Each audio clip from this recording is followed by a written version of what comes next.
نواز کرم فرمانا چاہتے ہیں کہ اس منگتے کی جھولی بھری جائے تو ڈائریکٹ غریب نواز اس منگتے کی جھولی نہیں بھرتے، بلکہ غریب نواز کی روح غازی میاں سرکار کی روح کی طرف متوجہ ہوتی ہے اور کہتی ہے سرکار یہ میرے در کا بھکاری اور منگتا ہے، اس کے دامن کو پر فرما دیا جائے، بھر دیا جائے۔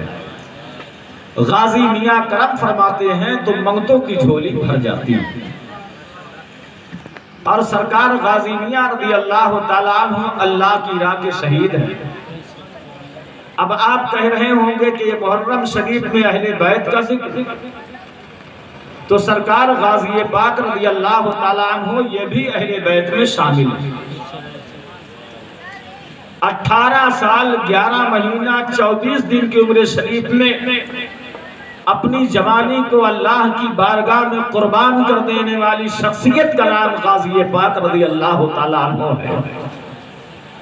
آپ کے والد محترم حضور سید سالار ساہو رضی اللہ تعالیٰ عنہ ہیں، جن کا مزار شریف سترک کے اندر ہے، اور آپ کی والدہ ماجدہ طیبہ طاہرہ کا نام حضرت بی بی صدر معلہ ہے رضی اللہ تعالیٰ عنہ، جن کا مزار پاک بھی یہی ہے اور یہ کوئی الگ نہیں ہے۔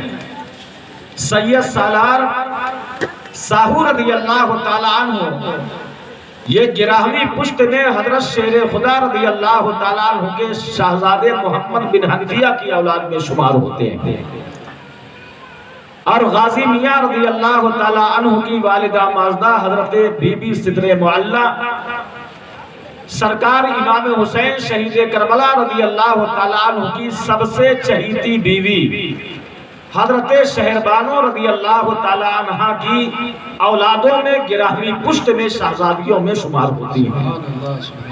تو یہ خاندان وہی ہے، یعنی ایک طرف سے باپ کی طرف سے حضرت محمد بن حنفیہ کی اولاد اور والدہ ماجدہ رضی اللہ تعالیٰ عنہ کی طرف سے حضرت بی بی شہربانو رضی اللہ تعالیٰ عنہ کی اولادوں میں حضور سید سالار مسعود غازی بہرائچی رضی اللہ تعالیٰ عنہ شمار ہوتے ہیں۔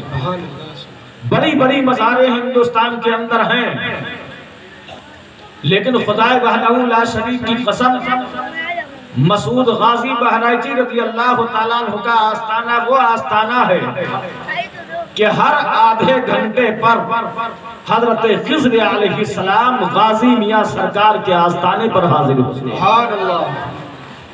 اسی لیے ہم فقیروں کو حکم دیا گیا ہے کہ جب بھی بہرائچ شریف کے اندر آپ حاضر ہوں، آپ کے آستانے پاک پر کم سے کم آدھا گھنٹہ رکیں، اس لیے کہ تنہا آپ جائیں، ہو سکتا ہے کہ آپ کی حاضری قبول ہو اور یہ بھی ہو سکتا ہے کہ حاضری قبول نہ ہو، لیکن جب آپ آستانے پر آدھا گھنٹہ بیٹھے رہیں گے تو آدھا گھنٹہ میں جب حضرت خضر علیہ السلام تشریف لائیں گے تو ان کی حاضری مسعود غازی بہرائچی رضی اللہ تعالیٰ عنہ کی بارگاہ میں جب مقبول ہے تو ان کے صدقے غازی پاک رضی اللہ تعالیٰ عنہ آپ کی بھی حاضری اپنی بارگاہ میں قبول فرما لیں گے۔ دعا کریں کہ اللہ تبارک و تعالی ہم سب فقیروں کو بہرائچ شریف سلطان الشہداء سرکار غازی پاک رضی اللہ تعالیٰ عنہ کی حاضری نصیب فرمائے۔ دنیا میں بڑے بڑے مسلمانوں نے اپنی گردن کو کٹایا ہے، اپنی جان کو قربان کیا ہے، اپنی جان کا نذرانہ پیش کیا ہے، لیکن واللہ العظیم صرف ہندوستان ہی نہیں بلکہ دنیا میں جتنے بھی ممالک ہیں، کوئی بھی دور رہا ہو، بڑے بڑے مسلمانوں نے اسلام کے نام پر، نبی کے نام پر، قرآن کے نام پر، حرمت اسلام کے نام پر، نبی کے آل کے نام پر اپنی جانوں کو قربان کیا ہے، لیکن جو مقام غازی ملت پاک کو اللہ تعالیٰ نے دیا ہے، اللہ کی قسم کسی اور شہید کو نہیں دیا ہے۔ آج کے میں آپ کو بتاتا ہوں، نبی کے دور میں سارے شہیدوں کے سردار کا نام سلطان الشہداء امیر حمزہ رضی اللہ تعالیٰ عنہ ہے۔ امیر حمزہ کے بعد ساری دنیا کے شہیدوں کے سردار کا نام امام حسین شہید کربلا رضی اللہ تعالیٰ عنہ ہے۔ امام حسین کے بعد دنیا کے تمام شہیدوں کے سردار کا نام سید سالار مسعود غازی بہرائچی رضی اللہ تعالیٰ عنہ ہے۔ خدا کی رحمتیں ہو اے امیر کارواں تجھ پر، فنا کے بعد بھی باقی ہے شان رہبری تیری۔ یہی پر آپ دیکھیے میں نے شہزادے کا ذکر آپ کے سامنے کر دیا ہے۔ اب غازی پاک کے والد محترم کہہ لیجئے، جد کریم کہہ لیجئے، پوروج کہہ لیجئے، وہ حضرت شیر خدا داماد مصطفیٰ تاجدار حلاقہ ہیں، جانشین مصطفیٰ ہیں۔ اب میں تھوڑی دیر حضرت شیر خدا رضی اللہ تعالیٰ عنہ کی ذات کریمہ پر گفتگو کرتے ہوئے نذرانہ عقیدت پیش کرنے کی کوشش کر رہا ہوں۔ دنیا میں پہلے انسان حضرت شیر خدا رضی اللہ تعالیٰ عنہ ہیں جو کعبہ میں پیدا ہوئے، مسجد میں شہید ہوئے۔ آج تک شیر خدا کے سوا کسی کو یہ مقام و مرتبہ حاصل نہیں ہوا کہ جو کعبہ میں پیدا ہوا ہو اور مسجد کے اندر شہید ہوا ہو۔ سب سے پہلے سب سے آخر حضرت شیر خدا ہیں جو مسجد میں کعبہ میں پیدا ہوئے اور مسجد کے اندر آپ شہید ہوئے۔ اور یہیں پر ایک بات آپ نظر انداز نہیں بلکہ اپنے ذہن و دماغ کے اندر بٹھا لیں کہ جیسے آپ قرآن پڑھتے ہیں آپ کو ثواب ملتا ہے، آپ نماز پڑھتے ہیں آپ کو ثواب ملتا ہے، کعبہ کا طواف کریں آپ کو ثواب ملتا ہے۔ اسی طرح کہیں بھی اگر شیر خدا کا ذکر ہو، مولائے کائنات کا ذکر ہو، تاجدار حلقہ کا ذکر ہو، داماد پیغمبر کا ذکر ہو تو بڑے ادب کے ساتھ سننا، بڑے احترام کے ساتھ سننا، بڑی چاہت کے ساتھ سننا۔ وہ اس لیے کہ جیسے نماز پڑھنے پر ثواب ملتا ہے، قرآن پڑھنے پر ثواب ملتا ہے، کعبہ کا طواف کرنے پر ثواب ملتا ہے، حج و عمرہ پر ثواب ملتا ہے، ماں کا دیدار کرنے پر ثواب ملتا ہے، ویسے ہی شیر خدا کا ذکر سننے پر بھی ثواب ملتا ہے، ویسے ہی شیر خدا کا ذکر کرنے پر بھی ثواب ملتا ہے، ویسے ہی شیر خدا رضی اللہ تعالیٰ عنہ کی محفل میں آنے پر بھی ثواب ملتا ہے۔ کیا مطلب ہے؟ جیسے نماز، روزہ، حج و زکات یہ عبادت ہے، ویسے ہی شیر خدا کا ذکر یہ بھی عبادت ہے۔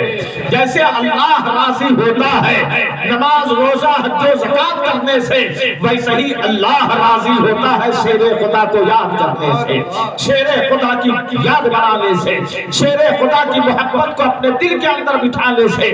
میں اپنی طرف سے نہیں بولتا، یہ میرے کلمات نہیں ہیں بلکہ ان کے کلمات ہیں جن کے بارے میں اللہ فرماتا ہے وَمَا يَنْطِقُ عَنِ الْهَوَىٰ إِنْ هُوَ إِلَّا وَحْيٌ يُوحَىٰ۔ نبی ہوا میں بات نہیں کرتے، نبی وہی کہتے ہیں جو اللہ کی مرضی ہوتی ہے۔ جب نبی کی مرضی اللہ کی مرضی سے ہوتی ہے تو وہی نبی ارشاد فرماتے ہیں النظر إِلَىٰ وَجْهِ عَلِيٍّ عِبَادَةٌ وَذِكْرُهُ عِبَادَةٌ۔ علی اگر مل جائے علی کو دیکھ لو، علی نہ ملے دنیا کے کسی بھی کونے میں ہو، کسی بھی گوشے میں ہو، بیٹھ کر علی علی کہہ دو، اس لیے کہ علی کا ذکر بھی عبادت ہے، علی کا دیدار بھی عبادت ہے۔ اللہ کا شکر ہے، اللہ کا فضل ہے کہ آج ہم ہندوستان میں بیٹھ کر بھی حضرت شیر خدا کی یاد منا رہے ہیں، ان کا ذکر کر رہے ہیں اور اس امید پر ذکر کر رہے ہیں کہ انشاءاللہ تبارک و تعالی شیر خدا کے ذکر شریف کی برکت سے اللہ ہم کو بھی سلامتی عطا فرمائے گا، آپ کو بھی سلامتی عطا فرمائے گا، ہمارے اور آپ کے بال بچوں کو بھی اللہ کی درگاہ سے سلامتی بھی عطا ہوگی۔ اللہ اکبر۔ حضرت شیر خدا رضی اللہ تعالیٰ عنہ آپ پیدا ہوئے سب سے پہلے مشرف اسلام ہوئے۔ 10 سال کی عمر شریف میں آپ نے کلمہ شریف پڑھا۔ جب سرکار رات بھر نماز پڑھا کرتے تھے تو سرکار کے ساتھ حضرت شیر خدا بھی وہی کوٹھڑی میں کھڑے رات بھر نماز پڑھا کرتے تھے۔ جیسے نبی کی ذکر کرے ویسے علی ذکر کرے۔ دنیا میں اکلوتا انسان ہے جسے نبی نے کہا تھا انت اخی فی الدنیا والآخرہ، علی تم دنیا میں میرے بھائی ہو، آخرت میں میرے بھائی ہو۔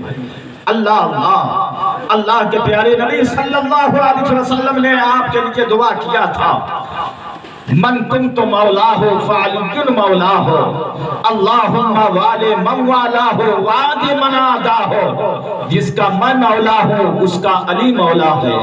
اے اللہ تو اس سے محبت فرما جو علی سے محبت رکھے، تو اس کو دشمن فرما جو علی کے دشمن رکھے۔ اللہ اکبر کبیرہ۔ آج عالم یہ ہے کہ اللہ کے پیارے حبیب صلی اللہ علیہ وسلم کی اگر صرف حدیثیں میں آپ کو سنانے لگوں تو ایک بڑا وقت چاہیے۔ اللہ کی قسم کھا کے کہتا ہوں مسلمانوں، 1,24,000 کم و بیش اللہ کے نبی کے صحابی گزرے ہیں، لیکن بڑے اعتماد کے ساتھ، بڑے بھروسے کے ساتھ، بڑے یقین کے ساتھ آج میں یہ اعلان کرتا ہوں کہ جتنی حدیثیں شیر خدا کی فضیلت میں ہیں اتنی حدیثیں کسی صحابی کی فضیلت میں نہیں ہیں، اتنی حدیثیں کسی صحابی کی فضیلت میں نہیں ہیں۔ اللہ اکبر کبیرہ۔ میرے آقا صلی اللہ علیہ وسلم تشریف فرما ہیں، اتنے میں دیکھا کہ سیدہ عائشہ صدیقہ بھی جلوہ فرما ہیں۔ حضرت شیر خدا آئے، اور جب آئے تو اللہ کے پیارے نبی ارشاد فرماتے ہیں، انت سید العرب، انت سید العرب، تو عرب والوں کا سردار ہے، عرب والوں کا سید ہے۔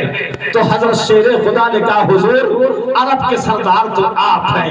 میرے نبی ارشاد فرماتے ہیں، انا سید العالمین وانت سید العرب، نہیں علی میں دنیا بھر کا سردار ہوں اور تو عرب کا سردار ہے، میں زمانے بھر کا سید ہوں تو عرب کا سید ہے۔ آج لوگ نہ جانے کیسے کیسے اعتراض کر کے سامنے پیش کر کے اپنی دشمنی کا اظہار کرتے رہتے ہیں کہ معاذ اللہ علی ایسے ہیں، علی ویسے ہیں، علی سید نہیں ہے، علی یہ نہیں ہے، علی وہ نہیں ہے۔ میں کہتا ہوں ایسی بولی وہی بولے گا جو دنیا کا گدھا ہوگا، جہنم کا کتا ہوگا۔ ارے یہ بتا، جس کا بیٹا سید ہو، جس کی بیٹی سید ہو، جس کے شہزادے سید ہو، اس کا باپ کیسے سید نہیں ہوگا؟ ارے ہم کہتے ہیں حسن سید ہے، حسین سید ہے، زینب سیدہ ہے، تو علی صرف سید نہیں ہے، ابو سید ہے، سیدوں کا باپ ہے۔ آنکھ والا تیرے جوبن کا تماشا دیکھے، دی گئے کول کو کے آئے نظر کیا دیکھ؟ آ رہی تکبیر، آ رہی